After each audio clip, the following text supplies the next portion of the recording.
할렐루야, 반갑습니다. 온라인 버티 석성학당 사도신경반을 시작합니다. 우! 네. 조금 시끄러우시죠? 어디서 듣고 계신가요? 저는 지금 교회 3층 꿈누리실에서 이렇게 혼자서 준비하면서 이렇게 찍고 있습니다. 온라인으로나마 이렇게 뵙고 사도신경을 4주간 나눌 수 있게 돼서 너무나 감사하고요. 4주간 이제 사도신경에 대해서 논하게 될 텐데 이 시간이 정말 귀한 시간이 되었으면 좋겠습니다. 네. 시작하면서 사도신경이라는 단어들은 어떤 생각이 드세요? 굉장히 익숙하면서 뭔가 낯설기도 하죠. 왜냐면 매주 주일 때마다 우리가 예배 때 이렇게 고백하면서 하지만, 그래서 암송도 하고 하지만 내용이 그렇게 때로는 낯설게 느껴질 때도 있을 거라고 저는 생각합니다. 교회 오래 다니고 이제 예배 때 항상 외우는 거니까 익숙한데 내용을 딱 물어보면은 내가 그 사도신경 내용에 대해서 다 이야기할 수 있을까? 뭐 이렇게 생각하시지 않을까? 저는 그렇게 생각하고 있는데요. 저도 이전에 이제 초등부 아이들을 맡아서 설교하면서 느꼈던 점은 이 친구들이 사도신경을 외우고 이야기하고 하지만 전부 다 그 내용을 알고 있진 않구나, 입으로만 고백하고 있구나 라는 것들을 느꼈을 때가 많이 있었습니다. 저도요, 예배 때 사도신경을 외우면 줄줄이 외우지만 때로는 그냥 생각 없이 이렇게 외우게 될 때도 많이 있는 것 같아요. 그래서 이 4주간의 강의가 우리 모두에게 그런 사도신경을 고백할 때 깊이 있는 그런 고백이 될 수 있는 시기, 또 내 삶에 하나님을 믿음으로 고백하는, 더 한 번 더 믿음으로 고백하게 되는 그런 시기가 되었으면 좋겠습니다. 네, 교환을 다 나눠드렸는데 교환의 첫 장을 보면은 강의의 대략적인 목차를 적어드렸어요. 오늘 사도신경 처음으로 시작하면서 우리가 나눌 목차인데요. 사도신경 얼마나 알고 있는가, 그리고 믿음에 대해서, 그리고 사도신경의 가장 첫 문장인 나는 전능하신 아버지 하나님 천지의 창조주를 믿습니다 라는 이 내용을 가지고 우리가 오늘 강의를 좀 진행하려고 합니다. 그래서 어떤 분은 첫 강의인데 4주간의 강의 중에 첫 강의인데 첫 문장밖에 안 나가냐 이렇게 생각하실 수도 있겠지만, 우리가 사도신경을 개관하고 처음 시작하면서 기초가 탄탄하게 안 잡혀 있으면 그 위에 건물을 세울 수 없잖아요. 그래서 오늘은 사도신경 개관과 믿음, 그리고 사도신경 첫 문장까지만 나가도록 하겠습니다. 네, 교환의 첫 장을 넘겨볼까요? 첫 장을 넘겨보시면 제가 사도신경 전문을 적어드렸습니다. 11개의 문장으로, 11개의 단락으로 끊어서 적어드렸는데 오른쪽에 보시면 괄호가 있습니다. 그래서 이 괄호가 뭐 하는 거지? 라는 생각들을 하시죠? 문장을 보시면서 내가 이 문장에 대해서 아주 잘 알고 있다, 그리고 이 문장을 설명하라고 하면은 나는 설명할 수도 있다 라고 생각하시면 동그라미를 적어주시면 되고요. 그리고 외우긴 외우고 알긴 알지만 그렇게 막 엄청 잘하는 것 같지 않을 때는 세모, 그리고 잘 모르겠다 라는 생각들이 드신다면 X를 적어주시면 될 것 같아요. 5분간의 시간을 드리면서 스스로 사도신경 강의를 시작하기 전에 이 사도신경에 대해서 지금은 내가 얼마나 알고 있나를 테스트하시는 한번 그렇게 자가 검진해 보시는 시간 되었으면 좋겠습니다.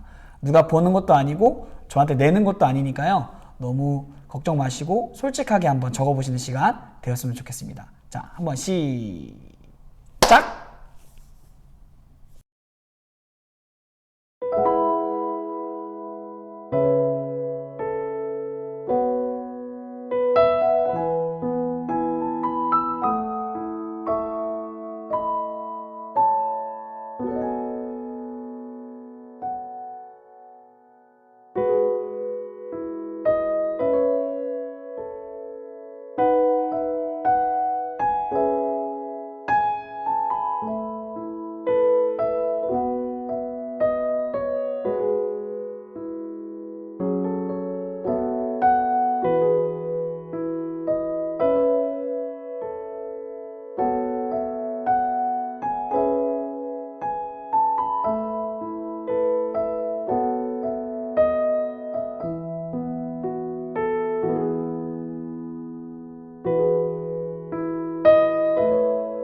네, 다들 잘 체크해 보셨나요? 각자 체크하시면서 여러 가지 생각이 드셨을 텐데, 이 사도신경 강의가 끝나고 나면 모두 우리 들으시는 모든 분들이 괄호에 동그라미를 치게 되셨으면 좋겠습니다. 네, 사도신경 강의 들어가도록 하겠습니다. 우리가 뭔가를 잘 알려면 그것에 대해서 정의하는 것이 가장 중요합니다. 그것의 단어의 뜻을 아는 것이 가장 중요해요. 그래서 사도신경에 대한 정의가 필요할 것 같아요. 사도신경에 대한 정의. 그러면 자, 사도신경을 두 부분으로 나눌 수 있죠? 우리가 가장 쉽게 사도신경, 이렇게 사도신경 두 부분으로 나눌 수 있습니다. 그래서 제가 적어드린 가장 첫 질문은 신경은 무슨 뜻일까요? 라고 적었습니다. 다들 아시겠지만 기독교 용어의 대부분, 원래 용어의 대부분은 라틴어로 적혀 있습니다. 그 이유는 교회가 생겨났을 당시에 당시 나라가 로마였기 때문에 로마의 언어인 라틴어로 쓰여진 거죠. 그래서 라틴어로 신경이라는 단어를 살펴봤을 때는 원어는 크레도라는 단어예요. 크레도. 영어로 하면 크리드죠. 그래서 이거를 또 우리나라 말로 번역하면은 나는 믿습니다 라는 의미입니다. 신경은 나는 믿습니다 라는 의미를 갖고 있습니다. 그러니까 이 나는 믿습니다 라는 의미는 결국에 사도신경이 어떤 하나의 신앙 고백임을 나타내는 단어인 거죠. 내가 믿습니다. 믿는 내용이 그 안에 들어가 있을 거고요. 또 나는 믿습니다 이렇게 고백하면서 내가 이렇게 믿는다 라는 것들을 고백한다는 의미도 담겨 있을 것 같습니다. 그래서 이 사도신경은 하나의 신앙 고백으로서 그리스도인들이 자신들이 믿는 내용들을 요약하려는 시도를 했다라고 보시면 될 것 같아요. 신앙 고백서는 기독교 믿는 그 믿는 도에 대해서 전체를 얘기하지 않아요. 전체를 얘기하는 것이 아니라 그 전체 중에서 핵심적인 부분을 요약하려는 시도인 거죠. 네. 또 앞에 부분 사도신경이기 때문에 우리가 흔히 이렇게 생각해요. 사도들이 만들었구나. 그 12제자, 예수님의 12제자가 만들었겠구나 라고 생각할 수 있는데요. 초대교회 전설 중에는 실제로 그런 전설이 있습니다. 12사도들이 한 문장 한 문장씩 써서 12개의 문장을 만들었다는 거죠. 저는 11개로 끊었지만 실제로 보면은 이 믿는다라는 고백이 12개의 항목으로 되어 있습니다. 그래서 12개의 문장을 만들었다라고 하는데 사실 이것은 그 사실이 아닙니다. 그러니까 진실이 아니죠. 전설일 뿐입니다. 다만 우리가 이것들을 어떻게 생각할 수 있냐면 후대의 사람들이 사도들의 가르침을 받아서 그 가르침을 요약해서 만든 신앙 고백서가 사도신경이다 라고 볼 수 있습니다. 그래서 사도신경을 정의한다면 사도들의 가르침을 요약한 신앙 고백서, 이렇게 볼 수 있을 것 같습니다. 자, 그러면 궁금증이 하나 더 생기는데 사도신경은 왜 만들어졌을까요? 그리고 사도신경은 어떻게 만들어졌을까요? 역사적으로 사도신경은 언제 생겨난 것일까요? 이런 질문들을 할 수 있을 것 같아요. 사도신경의 기원, 신앙 고백의 기원은 신약 성경에서 찾아볼 수 있습니다. 신약 성경. 네, 신약 성경에 보면은 주 예수 그리스도의 이름으로 세례를 받으라 이렇게 권면하는 내용도 많이 볼 수 있고요. 예수님은 주님이십니다 라는 고백을 하는 경우도 많이 볼 수 있죠, 우리가. 그래서 이를 토대로 봤을 때 초대교회 당시의 신앙 고백의 최초 형태는 예수님은 주님이시다가 아마 최초의 형태였던 것으로 보여집니다. 이 예수님은 주님이시다라는 문장이 시간이 흘러서 현재의 사도신경이 되기까지는 꽤 오랜 시간을 필요로 했습니다. 지금 우리가 갖고 있는 사도신경이 되기까지는 정말 오랜 시간이 걸렸는데 한 4세기 정도에, AD 4세기 정도에 지금 우리가 갖고 있는 사도신경이 완성됐다라고도 봅니다. 그리고 이제 당시에는 지역적인 차이도 조금 있었다고 해요. 그런데 이제 이 지역적인 차이가 다 없어지고 정말 통일된 사도신경, 모두가 다 이렇게 고백하는 그 통일된 사도신경은 7세기경에 만들었다고 이렇게 이야기합니다. 완전히 보완해서 완전히 통일된 거는 이제 7세기인 거죠. 그래서 우리가 살펴보면은 예수님은 주님이시다라는 이 문장이 사도신경이 되기까지는 좀 시간이 많이 걸렸는데, 왜 그렇게 됐냐면 이제 믿는 바에 대해서 구체적으로 설명할 필요성이 생겨난 거죠. 최초의 형태는 예수님이 주님이시다 라는 문장의 온전한 뜻이 무엇인지를 더 구체적으로 설명할 필요성이 생겼다고 볼 수 있습니다. 결국에 사도신경이 만들어진 목적은요, 우리 앞서도 얘기했지만 세례를 받을 때에 고백하기 위해서였어요. 초대교회의 전통을 보면 오늘날에도 있는 전통 중에 하나인데요, 사순절이라고 있죠. 사순절. 네. 부활절 전에 주일을 뺀 40일간의 기간, 수요일부터 시작해서 40일간 갖는 그 사순절, 이 6주간의 기간인데요, 이 6주간의 기간에 세례를 받고 싶은 많은 기독교인들, 회심한 기독교인들이 이 6주간 기간 동안 기독교에 믿는 도에 대해서 배우고, 다 배우고 났을 때는 함께 사도신경을 암송했다라고 말합니다. 그리고 나서 이제 세례를 받으러 가는 거죠. 굉장히 세례를 받을 때 기쁘게 받았다고 합니다. 네. 부활절에 세례를 받으면서 기쁨으로 세례를 받던 그런 전통이 있었는데요. 그래서 역사적인 측면에서는 사도신경은 이제 기독교로 회심한 사람들의 세례를 받을 때 고백했던 내용이다라고도 볼 수 있어요. 그렇게 쓰여졌습니다. 그런데 다만 이 신경, 사도신경만 역사적으로 존재했던 것은 아니에요. 우리가 이제 사도신경만을 배우겠지만 이 신조라는 것의 그 목적성을 한 번 더 나아가서 본다면, 역사적으로 사도신경 외에도 니케아 신조라든지 아타나시우스 신조, 뭐 이런 신조들이 많이 있었습니다.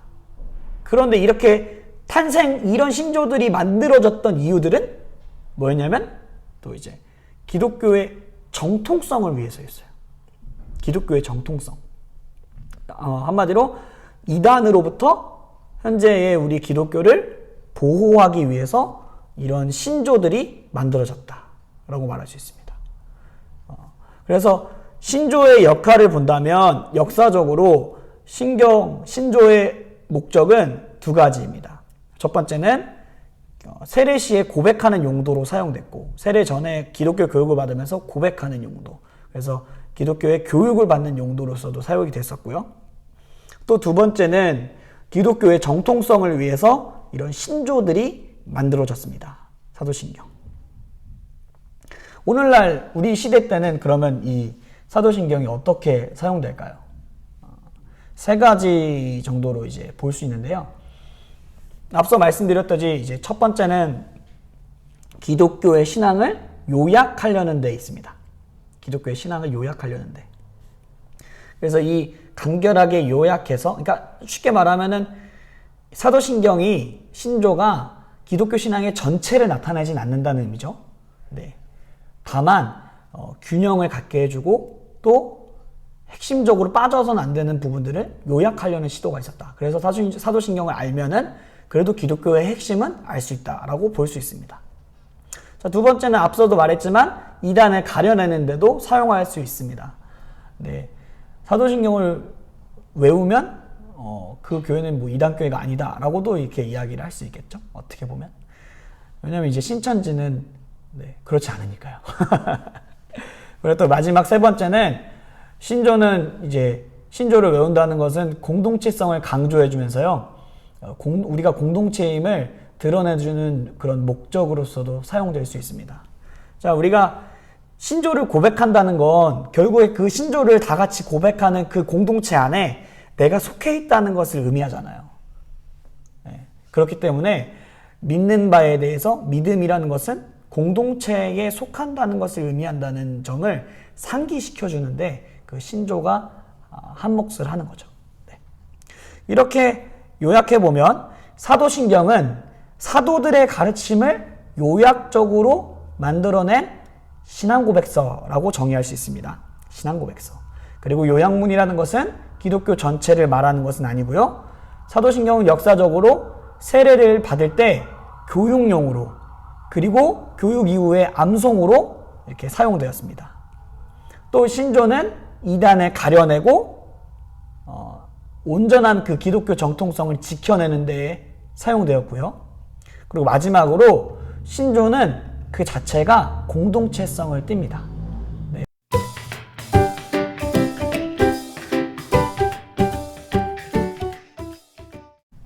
그러면 이번엔 믿음에 대해서 이야기해 보려고 합니다. 사도신경은 앞서 얘기했지만 믿음의 내용을 요약해서 정리해 놓은 거죠.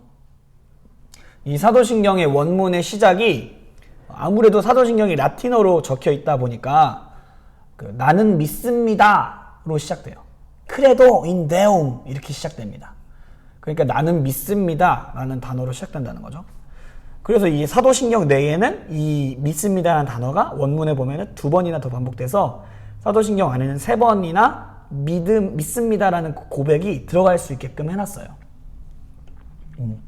그래서 근데 이제 문제는 뭐냐면 우리가 믿음을 제대로 정의하지 않으면 사도신경을 외울 수도 있고 내가 믿는 사람인 것처럼 느낄 수도 있겠지만 다만 문제가 뭐냐, 이 사도신경이 탄생되었을 당시에 믿음으로 살았던 사람들과는 전혀 다른 모습으로 살면서 스스로 생각하기를 똑같이 믿는 사람이다 라고 생각하게 될 거예요. 네. 그래서 믿음에 대해서 정의하고 넘어가는 것은 굉장히 중요합니다. 자, 믿음이 뭘까요? 첫 번째로 이제 믿음은요, 동의를 의미합니다. 동의. 믿음은 결국에 어떤 일이 성경에 나타나고 사도신경에 나오는 이 문장이 참되다, 이 문장이 진짜야, 진리야 라는 그런 동의하는 것들을 의미하기도 해요. 첫 번째 단계로. 자, 나는 하나님을 믿습니다. 우리가 많이 고백하죠. 너 예수님 믿어? 너 예수님 믿니? 네, 저 예수님 믿어요 라고 이렇게 고백합니다. 근데 이 나는 하나님을 믿습니다, 나는 예수님을 믿습니다 라는 문장에는요, 2가지의 문장으로서 우리가 또 다시 한 번 더 살펴볼 수 있을 것 같아요. 그게 뭐냐면, 나는 하나님이 계심을 믿습니다. 하나님이 존재한다는 것을 믿고 있습니다. 또 2번째는 나는 하나님이 존재하신다는 견해를 품고 있습니다 라는 이 2 문장과 동일한 의미를 지니기도 해요. 때로는요. 가장 첫 번째 단계에서요. 동의. 나는 하나님을 믿습니다 라는 이 의미가요. 쉽게 말해서요, 신앙은 하나님의 존재에 대하여서 동의하는 일입니다. 하나님이 살아계시다는 것에 대해서 동의하는 내용이에요. 네. 그 존재가 존재한다는 것에 대한 동의. 이것이 믿음의 첫 번째 의미입니다. 자, 그러면 믿음의 2번째 의미는 무엇일까요? 믿음의 2번째 의미. 2번째로 믿음은 신뢰를 의미합니다. 신뢰. 만약 우리가 이제 동의에만 이 신앙이 머물러 있는다면 굉장히 큰 문제가 발생합니다. 뭐냐면 앞에 동의에만 머물러 있는다면 이런 문장과 다를 바가 안 돼요. 자, 나는 요정의 존재를 믿습니다. 나는 요정을 믿습니다. 네, 뭔가 이상하죠?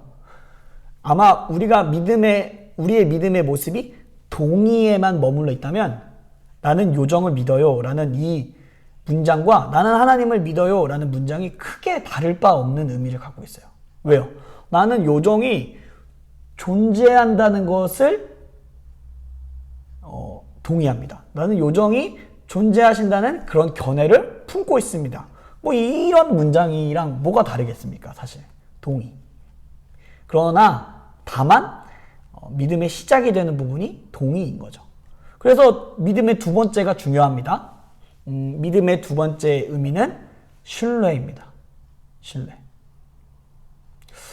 진짜 믿음은요, 동의에만 머무르지 않고 신뢰까지도 나아가야 합니다. 네, 그냥 동의에만 머문다면 우리가 귀신의 존재를 믿는 것처럼 하나님의 존재를 믿는 거죠. 네, 그냥 동의에 머무른 신앙입니다. 그것은. 그런데 믿음의 두 번째 의미는 신뢰입니다. 그래서 나는 예수 그리스도를 믿습니다 라고 고백할 때 이 의미가 단순하게 나는 과거에 어떤 예수라는 남자가 살았다는 것을 믿어요 라는 것을 의미하진 않잖아요. 그렇죠? 이것은 의미하는 바가 뭐냐면 예수님이라는 분에 대한 신뢰를 의미합니다. 지금도 살아계시는 그 예수님에 대한 신뢰를 의미해요. 신뢰. 나는 그분을 신뢰합니다. 나는 그분을 신뢰합니다. 결국에 이 믿음이라는 것은 지식적인 알매만 머무르는 게 아니라 예수님이라는 분에 대한 인격적인 신뢰를 의미해요. 지식뿐만 아닌 플러스 인격적인 신뢰를 의미합니다. 자, 그래서 그리스도인은 그저 과거에 일어났던 사건에 대해서 사실로 믿는 사람들을 의미하지 않아요. 왜냐하면 우리가 교회 안 다니고 예수님을 안다라고 말하는 사람과 다를 바가 없습니다. 그러니까 이제 그리스도인은 그냥 단순히 2000년 전에 예수님이란 존재가 사셨고 그리고 그분이 이러이러했고 십자가에 달려 죽으셨다. 뭐 이런 사실을 받아들이는 사람만을 의미하지 않아요. 그런 것이 아니에요. 오히려 한 분이신 인격적이신 분을 믿고 따르는 사람, 신뢰하는 사람을 그리스도인이라고 말하죠. 그래서 우리가 그분이 정말로 예수님이 정말로 살아계시고 인격적이시다라는 것들을 받아들이고 믿게 되는 순간에 우리한테서 나타나는 현상들은 뭐가 있냐면요. 마치 이 큰 바다와 같은 세상에서 나라는 배에 닻을 내리는 효과가 있다라고 말합니다. 그러니까 하나님을 향한 신뢰가 생기는 순간 배가 휘청거려도 넘어지지 않게 하는 그 닻, 믿음의 닻이 뿌려진다는 것을 의미하죠. 그래서 예수님을 향해서 신뢰하기 시작할 때 우리의 마음에 어떤 것이 찾아오냐면 평안이 찾아와요. 주님이 평안을 주시는 거죠. 왜냐하면 주님을 신뢰하니까. 그래서 주님을 신뢰하기 때문에 우리가 이제 또한 주님께서 우리를 부르실 때 예라고도 응답할 수 있게 되고 나아갈 수 있게끔 되는 겁니다. 믿음의 두 번째는 신뢰예요. 신뢰. 자, 그러면 세 번째는 뭘까요? 세 번째는 헌신을 의미합니다. 믿음은 헌신을 의미하기도 해요. 어디서 믿음이 헌신이라고 볼 수 있냐면 이제 이 사도신경이 초대교회 당시에 외워졌을 때 어떤 효과가 있었느냐를 우리가 생각해 볼 필요가 있어요. 상상해 보시기 바래요. 그리고 많이 아마 들으셨을 것 같습니다. 그 요단강에서 혹은 어떤 강에서 바다에서 이렇게 그런 물에서 사람들이 세례 교육을 다 받고 나서 기독교 교육을 다 받고 나서 그들이 세례장 앞에 이렇게 서 있습니다. 그럼 세례 주는 사람은 이렇게 그에게 물어봤다고 해요. 당신은 전능하신 아버지 하나님 천지의 창조주를 믿습니까? 아멘. 네, 믿습니다. 그럼 이제 한번 이렇게 풍덩 하는 거죠. 그러면 우리 주 예수 그리스도를 믿으십니까?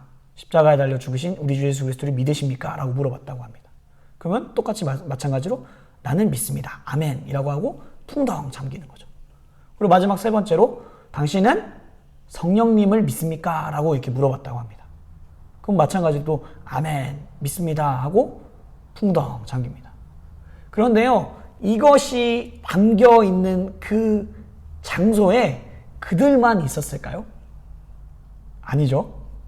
오늘날 세례 줄 때 온 교인이 그 세례 주는 장면을 다 보듯이 그때 당시에 강에서 세례 받을 때, 물에서 세례 받을 때는 교인뿐만 아니라 성도뿐만 아니라 다른 로마인들도 헬라인들도 함께 했을 거예요. 자, 그러면 거기서 주는 효과가 뭐냐면 그가 더 이상은 황제를 주님으로서 고백하지 않는다는 거죠. 그리스도인은 예수님을 주님으로서 고백하는 자였잖아요. 그렇기 때문에 초대교인들이 황제를 주님이라고 고백하지 않았습니다. 그렇기 때문에 많은 박해를 받았죠. 그들이 박해를 받으면서까지 자기의 삶을 내어 던졌던, 하나님께 드렸던 그것들을 우리가 상기시켜 볼 필요가 있습니다. 그래서 믿음의 세 번째 의미는요, 헌신을 의미합니다. 헌신. 하나님께서도 예수님의 사랑으로, 예수님의 십자가로 우리를 향한 하나님의 사랑을, 헌신을 공개적으로 보여주셨어요. 역사적인 그 장면으로서, 사건으로서. 그래서 또한 말씀에 언제든 우리를 버리지 않고 언제와 우리 함께 하신다고 말씀하십니다. 그래서 하나님도 우리를 향해서 헌신하셨다고 볼 수 있는 거죠. 그런 즉슨 하나님의 헌신은 그 결과로 우리에게 무엇을 요구하시냐면 하나님을 향해서 우리도 헌신하기를 주님께서 원하십니다.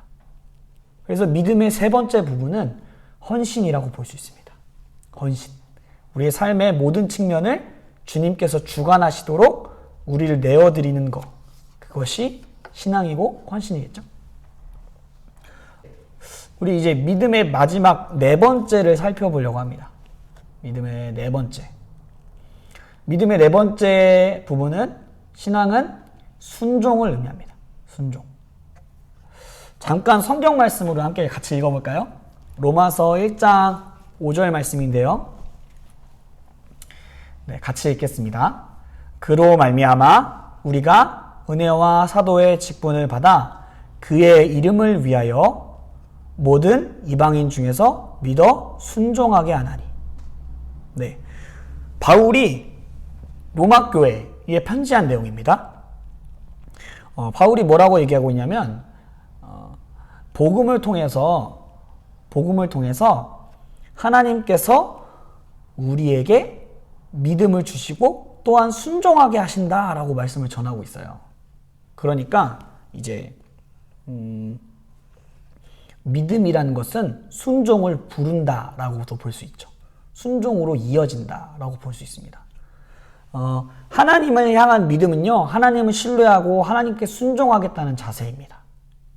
그래서 이렇게 비유적으로 표현을 할 때 신앙을, 믿음을 뿌리라고 많이 표현을 해요. 뿌리. 신학교에서도 그렇게 배운 적이 있었는데요. 믿음을 뿌리라고 표현합니다. 그러면 뿌리가 건강하면 나중에 어떻게 되겠죠? 이 나무가 자라서 열매를 맺게 되겠죠. 나무가 자라서 열매를 맺게 될 겁니다. 그런 즉슨 뿌리가 건강하다면, 믿음이 건강하다면, 신앙이 건강하다면 반드시 열매를 맺게 돼 있는데 그것은 순종이고 선행입니다. 그러니까 이제 쉽게 말해서 신앙과 선행의 관계에 대해서도 우리가 살펴볼 수 있어요. 믿음을 가진 자가 선행하는가라고 이렇게 살펴볼 수 있습니다. 착한 행실. 자, 신앙과 선행의 관계가 어떻게 될까요? 믿음과 선행의 관계, 착한 행실의 관계. 그것은 마치 이렇습니다. 우리가 착한 행동을 한다고 해서 믿음이 생기진 않아요. 착한 행실이 믿음을 불러주는 것은 아닙니다. 믿음을 주는 것은 아닙니다. 그런데 믿음은 착한 행실을 불러옵니다. 건강한 뿌리를 가진 믿음은 착한 행실을 열매로 맺게 되어 있습니다. 착한 모습, 착한 성품, 착한 행실을 믿음 그 열매로서 맺게 되어 있습니다. 그러니까요, 진정한 신앙은 자연스럽게 선한 행실을 낳게 합니다. 선한 행실을 낳아야지, 해야지 이게 아니라 진정한 신앙은 자연스럽게 선한 행실을 낳게 한다는 거죠. 야고보서에서도 말씀에 나오죠. 야고보서 2장에 행함이 없는 믿음은 죽은 것이라고 말하고 있습니다. 그러니까 이제 신앙을 가진 자는 사고방식이 변하게 돼 있어요. 나는 죄인이 아니야 라고 이렇게 생각했다가 내가 죄인이구나. 은혜를 입으면 하나님으로부터 은혜를 입으면 내가 죄인이구나. 그리고 주님이 나를 사랑하시는구나 라는 것들을 알게 되고 사고방식이 변하게 돼 있습니다. 세상을 보는 관점도 변하게 되고요. 사고방식이 변하게 돼 있어요. 그런데 거기서 그치지 않고 이제 그런 사람은 선한 행실이 삶의 모습으로 나타나게 되어 있는 거죠. 그래서 우리가 한번 되새겨 봤으면 좋겠습니다. 앞에 믿음에 대해서 우리가 한번 살펴봤는데, 사도신경의 개헌과 믿음에 대해서 살펴봤는데, 우리의 신앙의 모습은 지금 어떠한지, 나는 지금 어떤 신앙의 모습을 가지고 있는지. 그래서 밑에 제가 적어드렸죠. 5번 질문에 적어보셨으면 좋겠어요. 나에 대해서 편지 쓰셔도 좋고요. 자신을 향한 반성의 글을 쓰셔도 좋고, 네 가지 중에서, 이 믿음의 네 가지 부분 중에서 나는 이런 것들이 좀 부족한 것 같다. 성령님께서 생각나게 하시는 것들이 있다면 그런 것들을 적어보고, 또 잘하고 있다 라는 생각들이 드냐면 앞으로 더 열심히 하려면 어떻게 해야 될까, 뭐 이런 부분들을 좀 적어보셔도 좋을 것 같아요. 잠깐 우리 적는 시간 한번 가질까요? 2분간 적어보는 시간 가질게요.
네, 두 번째 믿음의 파트에 대해서 마무리하려고 합니다.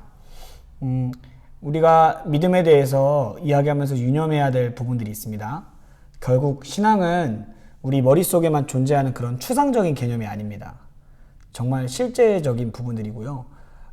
우리가 믿는 하나님이 정말로 살아계시고 실제하고 계시고, 정말 그분을 실제처럼 믿으면서 하나님을 신뢰할 때 마치 우리는 바다에 내린 큰 닷과 같이 믿음이 그렇게 닻이 내려지게 되고, 거기서부터 오는 하나님께서 주시는 평안을 누릴 수 있게 되죠. 그래서 또 하나님의 헌신에 우리가 또한 헌신으로 응답할 때 그것이 신앙이라고 말할 수 있고, 그리고 하나님께 순종하는 것이 신앙이다라는 사실들을 좀 기억하시면서 다음 장으로 넘어가 보도록 하겠습니다. 휘리릭.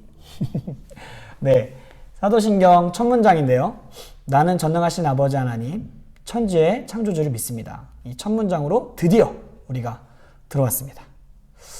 이 사도신경 첫 문장을 읽을 때 우리 한번 다 같이 읽어볼까요? 다 같이. 하나, 둘, 셋. 나는 전능하신 아버지 하나님, 천지의 창조주를 믿습니다. 우리가 낭독하는, 고백하는 이 문장을 세 파트로 나눌 수 있습니다. 세 파트. 첫 번째는 전능하신 하나님, 두 번째는 아버지이신 하나님, 그리고 마지막 세 번째는 천지의 창조주가 되시는 하나님.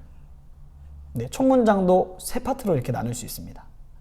그래서 가장 첫 번째로 전능하신 하나님에 대해서 이야기해 봅시다. 우리 하나님께서 성경에 전능한 하나님이라고 가장 처음으로 등장하는 장소가 어디일까요? 어디에서 그 전능한 하나님이라고 가장 처음으로 등장하실까요? 창세기 17장에서 등장하시거든요. 창세기 17장 1절에 보면은 하나님께서 나는 전능한 하나님이라고 이제 스스로 그렇게 말씀하세요. 스스로. 그 장면은 아브라함이 99세가 됐을 때, 그리고 사라가 아기를 낳지 못하고 이제 90세, 89세였나요? 네. 어쨌든 생리가 끊어지고 폐경이 왔을 때, 그때에 하나님께서 나타나셔서 아브라함에게 이렇게 말씀하시죠. 나는 전능한 하나님이라. 너는 내 앞에 완전히 행하라. 이렇게 말씀하십니다. 우리가 전능한 하나님이라고 생각하면 흔히 오해하는 것들이 있습니다. 뭐냐면 하나님은 하나님 마음대로 이렇게 하고 저렇게 하고 이렇게 하시겠지? 뭐 하나님 마음대로 이렇게 하면 어떡하지? 막 그런 오해들을 합니다.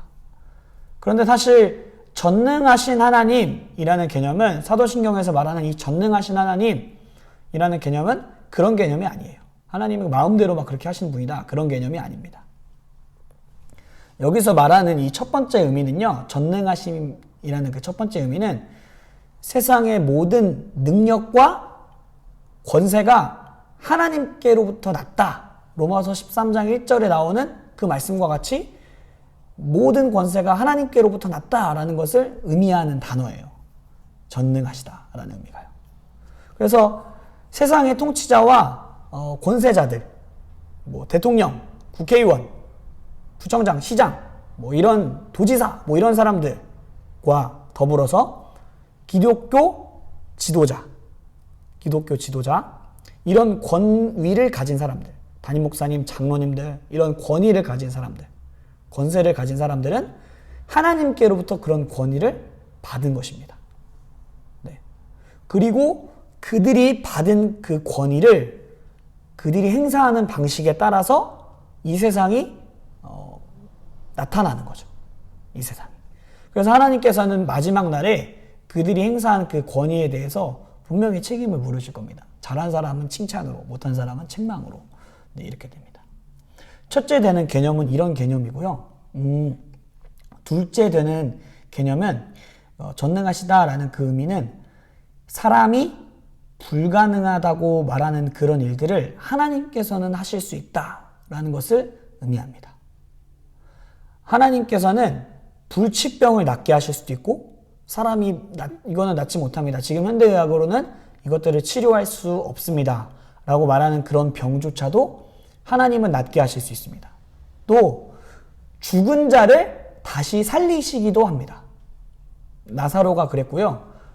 엘리야를 통해서 하나님께서 과부의 아들을 다시 살리시기도 했죠. 그래서 사람이 할 수 없다고 판단되는 것들을 하나님은 온전히 행하실 수 있다라는 것들을 의미합니다. 창세기 17장에 나타난 전능하신 그 하나님께서 아브라함에게 약속하신 것이 있는데, 아기를 못 낳는 사라를 통해서 내가 아기를 갖게 하겠다라고 말씀하시죠. 생리가 끊어진 그 사라를 통해서 99세 된 그 아브라함을 통해서 하나님은 아기를 약속하십니다. 이건요, 우리가 그냥 이야기로서 받아들일 수도 있을 것 같아요. 그런데 이것은 단순한 이야기가 아니라 분명하게 하나님은 이런 일을 오늘 지금도 행하실 수 있는 분이라는 거죠. 오늘 지금도 여전히 이런 일들을 행하실 수 있는 분이라는 겁니다. 전능하신 하나님.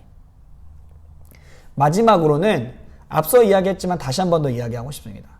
이 전능하신 하나님이라는 의미가 하나님께서 변덕스러우시다, 하나님께서 제멋대로이시다 라는 것을 뜻하진 않습니다. 하나님께서는요, 하나님이 말씀하신 그 성경대로 신실하게 행하시고 이루십니다. 그러니까 성경에 하나님께서 말씀하신 그거를 하나님은 지키세요. 반드시 지키세요. 그래서 성경을 벗어나서 하나님께서 막 이렇게 난 내 마음대로 전능한 하나님이니까 이렇게 할 거야, 이렇게 하시는 분이 아니라는 의미죠. 전능은 그런 의미가 아니라는 의미죠.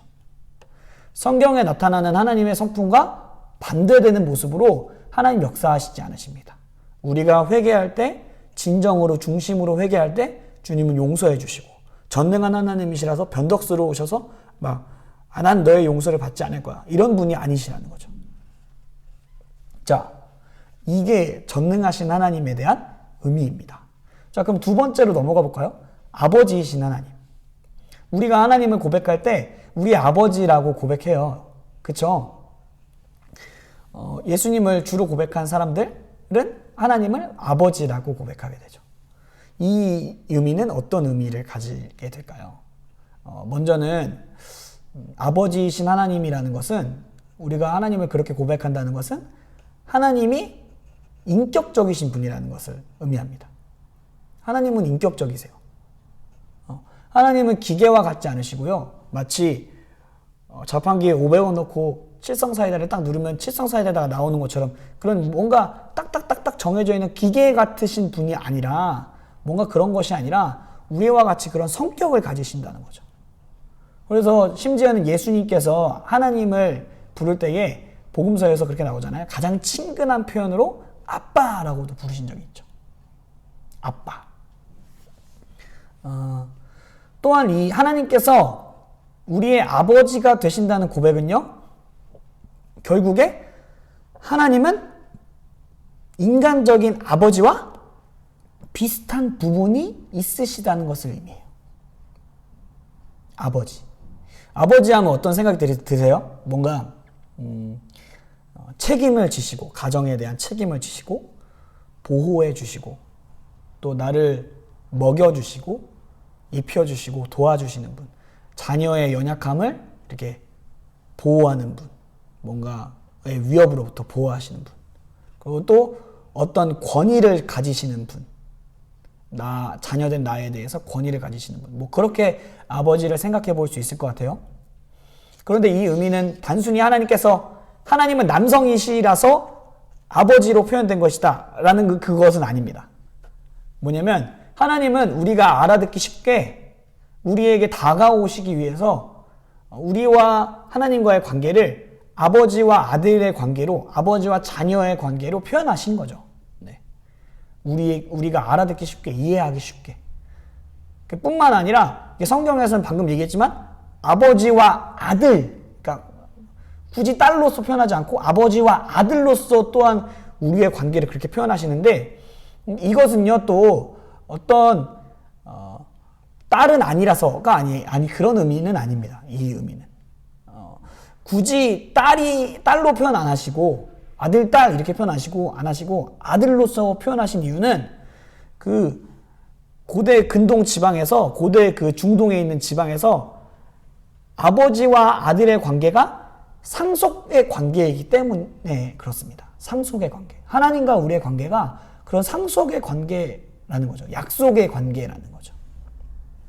그렇기 때문에 우리가 상속자의 관계로서 하나님 아버지께 하나님 나라를 유업으로 받는 자라는 그런 의미를 우리에게 가르쳐 주시고자, 우리에게 말씀하시고자, 우리는 그런 약속된 관계다라는 것들을 말씀해 주시고자 아버지와 아들의 관계로서 우리를 그렇게 대하신 거죠. 그렇게 표현하신 거죠. 그런데 이렇게 신앙생활 하다 보면은 하나님 아버지라는 이 단어를 굉장히 부정적으로 느끼시는 분들도 발견하게 돼요. 하나님 아버지라고 표현 못하고 하나님 주님 뭐 이렇게 표현하시고, 전능하신 하나님, 아버지라고 표현을 못하시는 분들을 많이 보게 됩니다.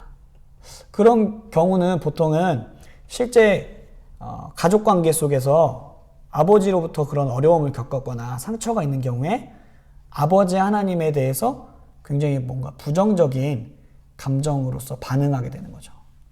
또 마찬가지로 우리가 생각하기에 그렇게 큰 상처가 없다 하더라도 아버지 하나님 할 때 뭔가 친근하게 다가오지 않는다면 가족과의 관계 속에서 그런 부분들을 이제 살펴볼 수 있습니다. 그래서 이런 경우에는 가장 근본적인 해결 방법으로 하나님께 아버지에게서 받은 그 상처를 치유하는 데 있어요.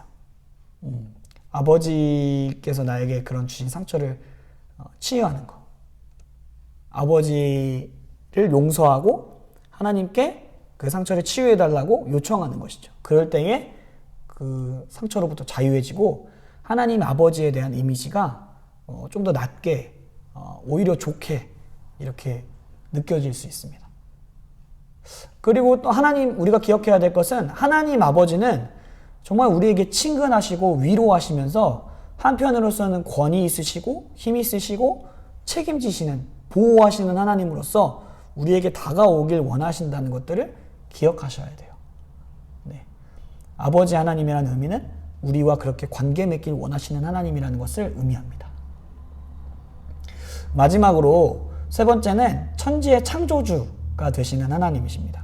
천지의 창조주. 자, 앞서서 아버지이신 하나님께서 자녀된 우리에게 권위를 가지신다면 천지의 창조주라고 주님을 고백한다는 것은 하나님의 창조하시는 능력을 고백하는 것입니다. 하나님께서 그런 분이시라는 거죠. 로마서 1장에는 이렇게 말씀이 나오고 있어요. 하나님의 영원하신 능력과 신성이 그가 만드신 만물에 분명히 보여져 알려졌다라고 나옵니다. 그러니까 뭐냐면 우리가 자연을 보면서 하나님을 생각할 수 있다는 거죠. 하나님을 모르는 사람들도 자연을 보면서 야, 이거 진짜 대단하다 라고 생각하면서 이 자연을 보면서 하나님이 계신가? 아, 이거는 설계자가 없으면 이렇게 할 수 없는데 창조주가 계신가? 이렇게 인정할 수밖에 없다라고 말씀은 증언하고 있어요. 그래서 미국에 있는 나사에서 우주를 연구하는 과학자들 중에서 많은 사람들이 하나님의 존재를 인정한다고 합니다. 예수님을 믿는다라고 말합니다. 굉장히 아이러니하죠. 이 시대에 이제 과학과 신앙이 많이 대치되어 있는 것 같은데, 창조론과 진화론으로 이렇게 많이 대치되어 있는 것 같은데, 우주를 탐구하는 그 과학자들에게 있어서 하나님의 존재는 필수 불가결해진 거죠. 아, 이거 하나님이 없이는 이런 우주가 있을 수 없다. 그렇게 인정하게 되는 거죠. 저는 하나님께서 그런 통로를 이용하셔서 그들을 믿게 하신 것이 아닌가라는 생각들이 드는데요.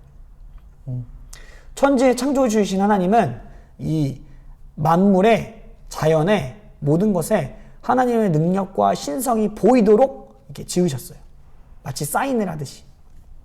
그래서 반대로 그런데 저는 막 자연을 보면서 하나님 느끼지 못해요 라고 그렇게 생각하고 그렇게 느끼는 까닭은 물론 사람마다의 차이도 있겠지만 어떻게 보면 그만큼 우리 눈이 많이 다른 것들로 덮여 있는 거겠죠. 그렇게 느끼지 못한다는 것은요. 우리 또 흔히 이렇게 생각할 수 있습니다. 흔히 하는 오해들 중에 하나가 하나님께서는 세상을 창조하시고 이 세계, 이 창조하신 이 세계에서 손을 떼셨다. 이제 멀리서 이렇게 지켜보고 계시고 알아서 굴러가게끔 이렇게 좀 지켜보고 계신다. 너네 어떻게 하는지 볼 거야 라고 이렇게 지켜보고 계신다. 뭐 이렇게 생각하실 수도 있을 것 같아요. 그런데 이제 그것은 분명한 오해예요. 하나님은 이 세상을 창조하시고요. 이 세상을 보존시키시고 또한 유지시키시고 새롭게 하시고자 계속 관심을 갖고 계시고요. 이 세상에 하나님은 계속해서 개입하시는 분이세요. 그 증거가 있는데 그 증거가 이제 하나님께서 사람이 되셔서 오신 예수님이 증거이신 거죠. 예수님의 십자가 사건을 통해서 타락한 우리와 더불어 또 궁극적으로는 이 세상을 회복시키려는 마음을 우리가 알 수 있어요. 예수님은 그 십자가 사건을 통해서요. 결국에 창조주 하나님을 믿는다는 것은 하나님께서 이 땅을 창조하시고 이 땅을 보존하고 계시고 이 땅을 유지하고 계시며 이 땅에 개입하신다는 것을 뜻합니다. 그리고 창조주 하나님은 나를 만드셨다는 것을 의미합니다. 그러니까 내가 하나님의 형상대로 지은 바 되었다는 것을 의미하는 것이 천지의 창조주 되신 하나님을 믿는다고 고백하는 거죠. 자, 창세기에 하나님께서 우리를 지으실 때 하나님의 형상으로 만들었다고 말씀하십니다. 이 의미는 결국에 하나님과 나 사이에, 우리 사이에 어떤 유사성이 존재한다는 걸 의미해요. 하나님의 형상, 유사성. 그것은요, 더 구체적으로 말하면 내가 하나님과 같은, 사람이 하나님과 같은 영적인 존재라는 사실을 말해줘요. 그렇다면 영적인 존재인 우리는 영적이신 하나님과 교통함이 없이, 관계함이 없이는 살아갈 수가 없습니다. 실제로 하나님과 관계가 없는 사람들은 아무리 사람들, 아주 좋은 사람들과 관계하고 교제하고 그렇게 친근한 사이, 뭐 사랑을 주고받아도 결국에 그 내면에는 궁극적으로 소외감이나 상실감, 고독감, 외로움들이 존재할 수밖에 없어요. 아무리 깊은 관계를 가진 사람들과 교제하더라도 주님과의 관계가 없다면 그 사람들 안에는 상실감이 존재할 뿐입니다. 로마서 말씀 1장에도 그들의 상실한 마음을 내버려 두고 그들의 미련한 마음을 내버려 두셨다라고 말합니다. 그와 마찬가지로 하나님의 형상된 우리의 마음 가운데는 하나님이 존재하셔야 된다는 거죠. 결국에. 반대로 이제 영이신 하나님과 계속해서 교제하는 사람은 하나님으로부터 한없는 사랑을 받고 친밀감이나 이런 등등 이런 생명이 넘치게 되는 역사가 그 가운데 일어나는 거죠. 또한 우리가 하나님의 형상으로서 지음바 되었다는 의미는 결국에 우리가 하나님께 속한 존재라는 것을 의미합니다. 내 삶의 주인이 내가 아니라 하나님이라는 것을 인정하게 되는 거죠. 복음서에 보면은 예수님께서 바리새인들과 논쟁하시는데 바리새인들이 예수님께 꼬투리를 잡기 위해서 그 동전을 갖고 와서 이제 그런 이야기를 해요. 그 로마의 카이사르의 형상이 얼굴 이 흉상이 이렇게 새겨진 동전을 갖고 와서 예수님에 보여주면서 이렇게 얘기해요. 예수님 여기 동전이 있습니다. 이 세금을 내야 됩니까? 로마에게? 이렇게 물어봐요. 꼬투리를 잡으려고. 그러자 예수님께 뭐라고 말씀하시죠? 가이사의 것은 가이사에게, 하나님의 것은 하나님에게 내라. 이렇게 말씀하십니다. 그러니까 가이사의 형상을 가진 그 동전, 그걸 그러니까 이렇게 비꼬시면서 말씀하신 거죠. 그거에 대해서 풀이하시면서 말씀하신 건데 결국에는 이 의미는 하나님의 형상을 가진 우리는 하나님께 드려져야 된다라는 것을 의미합니다. 천지의 창조주이신 하나님을 고백하는 것은 만물을 지으신 하나님을 인정하는 것이고 나를 지으신 하나님을 인정하는 것이고 내가 하나님의 형상으로 지어져서 하나님의 것이다 라는 것을 인정하는 것을 의미합니다. 자, 이렇게 우리가 전능하신 아버지 하나님 천지의 창조주 되시는 하나님에 대해서 의미를 되새겨 봤습니다. 그러면 이 의미가 우리의 삶에서 어떻게 실제적으로 다가올까요? 그것은 우리가 기도할 때 좀 더 실제적으로 느낄 수 있는 것 같아요. 전능하신 하나님이시고 아버지이신 하나님이 우리가 기도할 때에 들으신다는 거죠. 그리고 우리가 기도하면 그 불가능한 일들을 전능하신 하나님께서 하실 수 있다는 것들을 의미하죠. 소망할 수 있게 되고 아버지께서 우리에게 관계적으로 다가오시는 것도 또한 소망할 수 있게 된다는 것. 그런 기대감들이, 그런 실제성들이 우리 삶 가운데 존재합니다. 또한 창조주 하나님을 되새기면서는 우리의 삶에서 어떻게 반응하고 행동할 수 있냐면 하나님께서 이 세상을 만드셨다는 것들을 인정하면서 하나님이 만드신 이 세상을 조금이라도 더 보존하고 하나님이 지으신 원래의 그 질서대로 이 세상을 계속해서 보존하려는 노력이 그분을 인정하는 우리 그리스도인의 태도가 아닌가라는 생각들을 해보게 됩니다. 네, 이렇게 오늘 강의를 마치려고 하고요. 어떻게 많은 도움이 되셨을까요? 옆에 보면은 질문들이 또 있을 텐데 그 질문들을 더욱더 생각해 보시고 질문들에 한번 답변해 보시면서 주님께서 주시는 기쁨이 우리 들으시는 모든 분들에게 있기를 예수님의 이름으로 축복합니다. 자, 그럼 여기서 마무리하고요. 다음 주에 뵙겠습니다. 우리 다음 주에 만나요. 안녕.